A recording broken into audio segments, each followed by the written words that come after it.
हरे कृष्ण। आषाढ़ मास अत्यंत पवित्र समय है जब हम पूर्ण भक्ति भाव और एकाग्रता से भगवान विष्णु को याद कर सकते हैं, उनकी दिव्य भक्तिमय सेवा में संलग्न हो सकते हैं और आने वाले चातुर्मास की तैयारी आरंभ कर सकते हैं।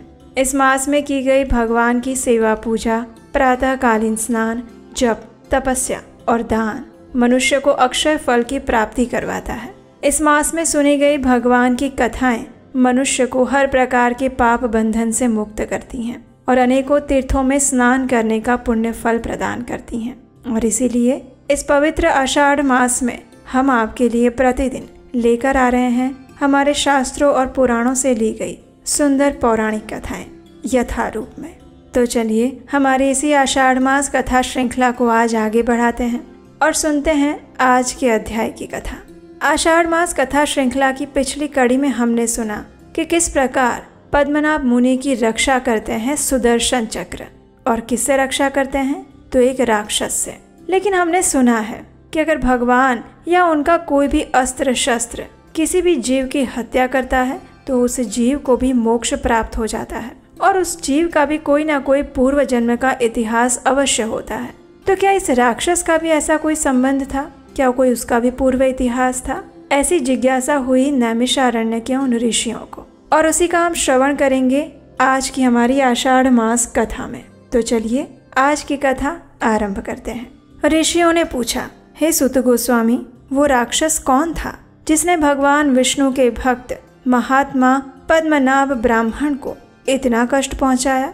ये सुनकर सुत गोस्वामी ने कहा, हे ब्राह्मणों, पूर्व काल की बात है। श्रीरंग क्षेत्र में जो वैकुंठ के समान भगवान विष्णु का विशाल मंदिर है, उसमें वशिष्ठ और अत्रि इत्यादि महातेजस्वी मोक्ष के लिए वैष्णव भक्तों को अभय प्रदान करने वाले भगवान श्री विष्णु की उपासना किया करते थे।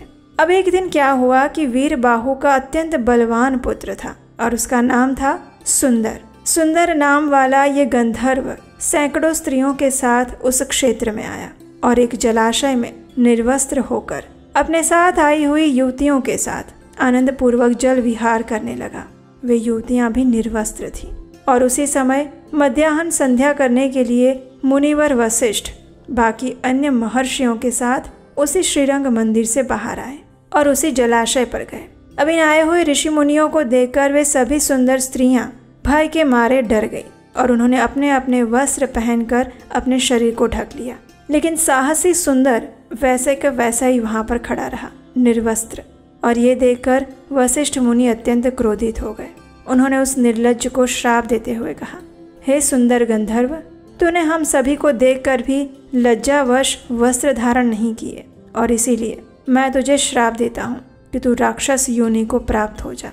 महर्षि वशिष्ठ के ऐसा कहने पर उसकी सभी पत्नियां हाथ जोड़कर उनके चरणों में गिर पड़ी और भक्ति भाव से विनीत होकर बोलने लगी, हे भगवान, आप सब धर्मों के ज्ञाता हैं, साक्षात ब्रह्मा जी के पुत्र हैं। हे दया सिंधु, पति ही नारियों का उत्तम आभूषण होता है।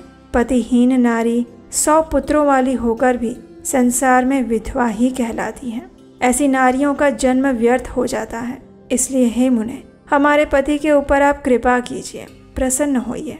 तत्वदर्शी मुनियों को एक अपराध तो क्षमा कर देना चाहिए ना।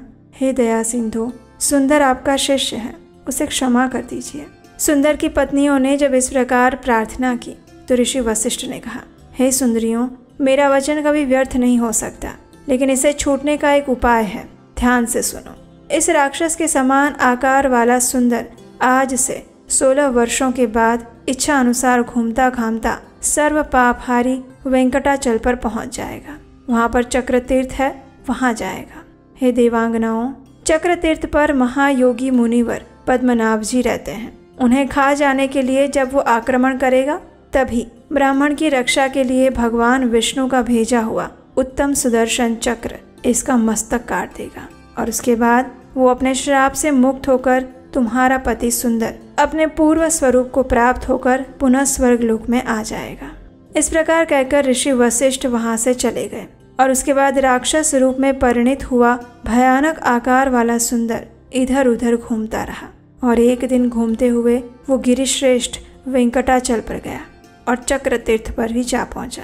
इस भ्रमण में ही उसके 16 वर्ष पूरे हो चुके थे और उसके बाद चक्रतीर्थ निवासी पद्मनाभ मुनि को खा जाने के लिए उसने बड़े वेग से आक्रमण किया। मुनि ने भगवान विष्णु की स्तुति की और फिर भगवान ने राक्षस द्वारा पीड़ित उस पद्मनाभ मुनि की रक्षा के लिए सुदर्शन को भेजा और इस प्रकार चक्र ने आकर उस राक्षस का मस्तक काट डाला। तब वो राक्षस का शरीर छोड़कर दिव्य देह धारण करके विमान पर जा बैठा और उस समय उसके ऊपर पुष्पों की वर्षा हो रही थी। उसने हाथ जोड़कर सुदर्शन को प्रणाम किया और फिर उन द्विज श्रेष्ठ पद्मनाभ को भी उसने प्रणाम किया और फिर उन सब की आज्ञा लेकर वो सुंदर गंधर्व स्वर्ग में वापस चला गया। कथा का समापन करते हुए सूत गोस्वामी कहते हैं, हे ब्राह्मणों, इस प्रकार मैंने उस राक्षस की उत्पत्ति का वृतांत और चक्रतीर्थ का पाप नाशक महात्म्य सुनाया है आप सबसे। इसे सुनकर मनुष्य सब पापों से मुक्त हो जाते हैं और इसलिए प्रत्येक व्यक्ति को इसका श्रवण अवश्य करना चाहिए। तो ये थी आज की आषाढ़ मास की कथा। अगर आज की कथा आपको अच्छी लगी है तो इस वीडियो को लाइक अवश्य कीजिएगा और इस कथा को अपने मित्रों और परिवारजनों को भी शेयर कर दीजिए, जिससे इस कथा के श्रवण का पुण्य फल उन्हें भी प्राप्त हो सके। और अगर अभी तक नहीं किया है तो आपके अपने चैनल उपदेश शास्त्रकम को सब्सक्राइब करके रखिए और हम आपसे मिलेंगे इसी कथा श्रृंखला की अगली कड़ी के साथ कल प्रातःकाल। हरे कृष्णा।